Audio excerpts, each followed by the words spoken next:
So who do you think plays on Saturday against South Africa? I think who plays and who I think should play, probably two different things. I think Sam might get the start. If I was picking the team, I'd pick Crowley for his physicality, both defensively and how he runs the ball, how physical he is when he runs the ball. I think it's going to be that kind of game. And why do you suspect Farrell might go for Prendergast? I think he would have been impressed by his performance of the weekend. I think he leans on giving Prendergast more of a chance as well. Like he got the rub of the green through last season. He's gave him 30 minutes against Japan, gave him the start against this weekend. It wasn't the luxury that Crowley was getting last year. So it almost boils down to your sense is, and I don't disagree with it by the way. Yeah, your sense is something in Farrell just sort of fancies Prendergast a little bit more. I think so. Yeah, and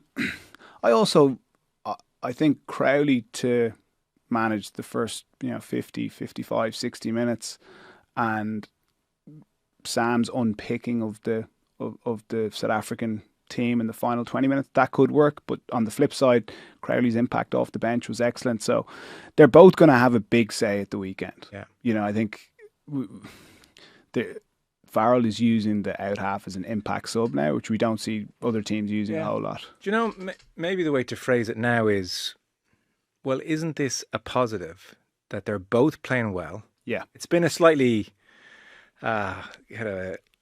kind of a tempestuous debate for the last year, 18 months, and it probably hasn't been a lot of fun for them. But you would say it's certainly brought the best out of Crowley. Yeah. Like it's prompted a reaction. So he's upped his game on a few levels. And Prendergast has shown he's made the right stuff to come back from the disappointment of the last few months and played very well. So they're actually both in decent form. You could play either and the other off the bench and make a case for it. How bad? Yeah, and I like with international rugby, what you want is variability. Yeah. So when you're playing a certain team, you can plug in certain players. You're playing a different style the following week, you can plug in different players.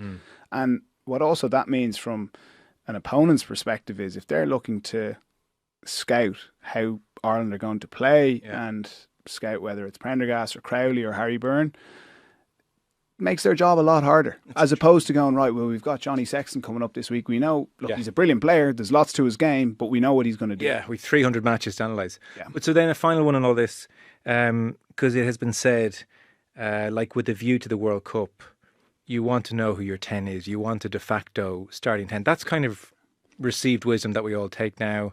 I would routinely quote Sexton's book where he remembers Brian O'Driscoll coming up to him at the 2011 World Cup saying, why can't you, like during in training, will you run the week? Yeah. What are you doing? Run the week the way you do for us, Leinster. And he was saying, I don't even know I'm starting. Yeah. Can't be the same person if I don't know I'm starting. So that's the argument against the in-out thing. But maybe, the word finishers wasn't used 5 years ago. You were a sub, and now you can be a finisher and feel part of the team. Maybe the next evolution of 10 play is you can have two guys who can accept being in and then sometimes out and off the bench. And do you think that's possible that they could work towards that? I think, or should it be it's a decision-making position. He's your 10. You've got to run the team. Let him run the team. I still am in favour of let him run the team. Okay. But even hearing the press conferences and how they spoke about each other and how they get on and how they're working together for the team, I didn't think they were paying that lip service. I believed them when they were saying it. So they are very much working together. It's not that it's untenable for it to continue with the chopping and changing. We are also still 2 years out from the World Cup. Time. We don't need to make the decision right now. When we are coming up to the World Cup, you'd probably want to have a clear idea of who your guy is, or against certain teams who your guy is. Right.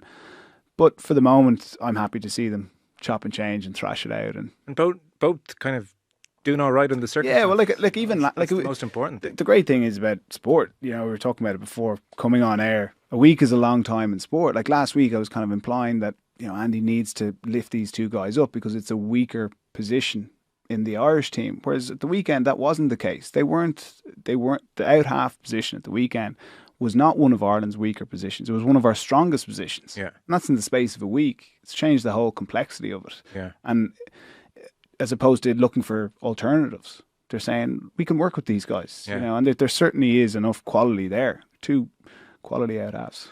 Well, the next two games are South Africa Saturday and France away on a Thursday night. So I mean, fascinating to see who he picks.